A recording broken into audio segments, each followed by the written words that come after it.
Bonjour les gens, dans cette vidéo je vais vous parler des objectifs marketing que je me suis fixé pour Fortune Avenue. Je vais également parler de la sortie du jeu, puis de la progression du développement, mais commençons par les objectifs marketing.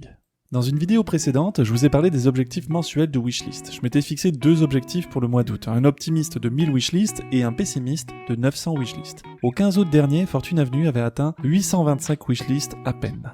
Fait que l'objectif optimiste semblait encore être bien éloigné. Une chose est sûre, c'est qu'à ce rythme-là, je n'étais pas prêt d'atteindre les 1000 wishlists. Du coup, je me suis fait violence et j'ai dégagé 2 jours supplémentaires par semaine dédiés uniquement au marketing.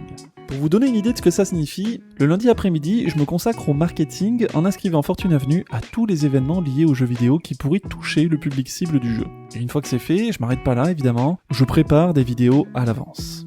Les vidéos sont courtes, ont un fort impact visuel et montrent l'avancement du projet. En clair, je montre les VFX du jeu et les visuels les plus impressionnants. Et j'utilise ce matériel visuel comme support pour poster sur les réseaux sociaux. Alors c'est une tâche que je trouve ingrate, mais lorsqu'un post atteint la front page de Reddit, ça envoie une petite dose de dopamine qui fait du bien.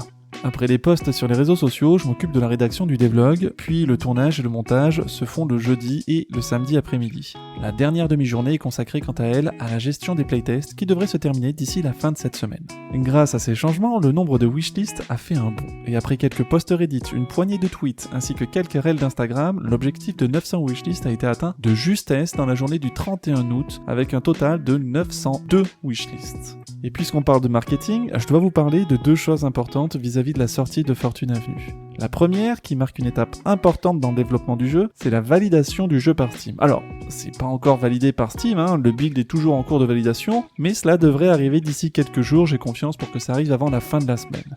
Et ça, pour moi, c'est une immense étape, parce qu'une fois validé, le bouton « Publier le jeu » devient accessible et on se retrouve encore un tout petit peu plus près de la release du jeu. La seconde annonce, c'est la date de relâche du jeu. Alors je ne l'ai pas décidé seul, la décision a été prise avec le principal investisseur du jeu. Parce que oui, il y a un investisseur derrière Fortune Avenue, et c'est grâce à lui que le jeu a une bande son originale, un trailer de qualité, des visuels chatoyants et un mode multijoueur.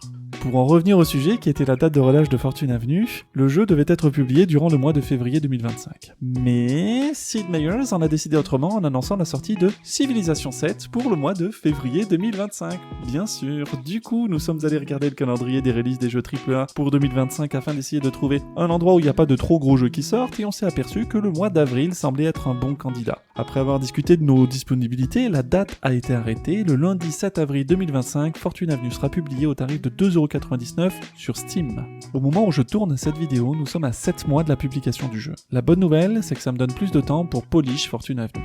Et je vais profiter de ce temps supplémentaire pour en faire un jeu encore plus quali. Par conséquent, au lieu de montrer un jeu sympa mais un peu buggé au Steam Next Fest d'octobre 2024, nous avons décidé de reporter la participation de Fortune Avenue au prochain Steam Next Fest, celui de février-mars 2025. Il s'agit que d'un énième report, mais cette fois, c'est la bonne, promis. Durant ces 2 dernières semaines, en plus de tout ça, j'ai continué à travailler sur le jeu. Et comme à chaque fois, j'ai corrigé presque une dizaine de bugs. Mais j'ai surtout bossé sur l'expérience de jeu. Cela signifie la prise en charge des écrans ultra larges, travailler sur le support des autres langues, ou encore améliorer les feedbacks visuels. C'est-à-dire, lorsqu'un joueur lance les dés, la case sur laquelle le pion va atterrir va apparaître en surbrillance. Mais c'est aussi changer la couleur des cases lorsqu'on a un monopole, ou encore changer le trottoir d'une propriété lorsqu'un malus est appliqué sur la case. Et tout ça, c'est afin de comprendre en un seul coup d'œil ce qu'il se passe sur le plateau. Il y a aussi des changements plus subtils, comme ajouter un mouvement de va-et-vient allant de gauche à droite pour les confettis. Ça rend le tout un brin plus réaliste. Bref, vous l'aurez compris, je continue de polish le jeu et pour citer quelqu'un qui se reconnaîtra, j'ajoute plein de détails que vous ne remarquerez pas mais qui, s'ils étaient absents, vous manqueraient. Voilà, je vous remercie d'avoir regardé cette vidéo et si cela vous intéresse, vous pouvez suivre la chaîne YouTube, voir Wishlist Fortune Avenue et rejoindre le serveur Discord. Les playtests ne sont pas tout à fait finis et pour ceux qui seraient impatients de tester le jeu, ça se passe sur le serveur Discord. En attendant, on se retrouve dans une prochaine vidéo et prenez soin de vous.